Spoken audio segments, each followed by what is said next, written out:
Demolition needs relocation.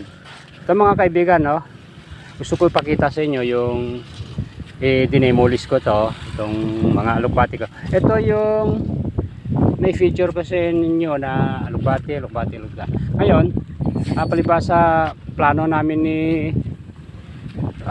agriculturist na bibigyan niya ako ng mulching. So ito yung banda rito, yung isa doon, yun, yung platting na yan. Tapos ito yung platting din ng pipino, is bigyan niya ako ng mulching. So ready na rin yan. So medyo busy kami sa pag-prepare din ito, itong dalawa na platting na to. So yan, dinidemolish ko na. At kailangan pag may demolish, no, meron din silang relocation.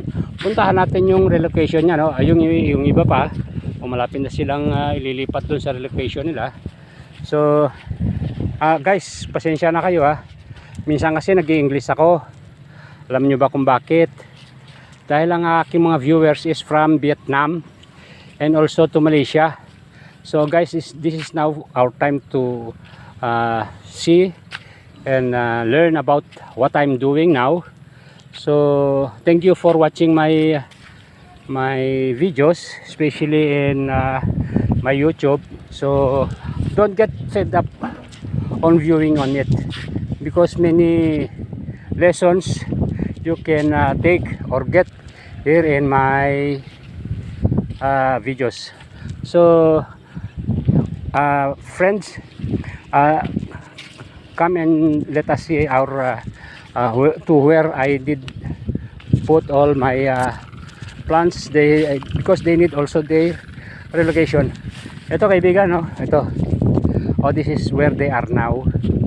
This is just a simple way of transferring plant that I have just demolished a while ago, also this morning.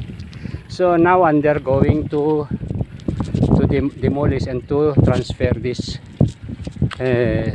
what we call this, I don't know what we call this in English, but this is what we call alukpati in our dialect. So guys, thank you for watching me, even you are far away from our country and you still viewing my videos. And you know, even I'm sorry if my English is just what we call English Carabao, but sometimes I know that you are talented and you are you know how to understand English. So here we are now. Here I did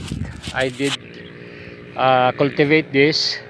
This is maybe 6 inches deep, and this is now ready for their relocation.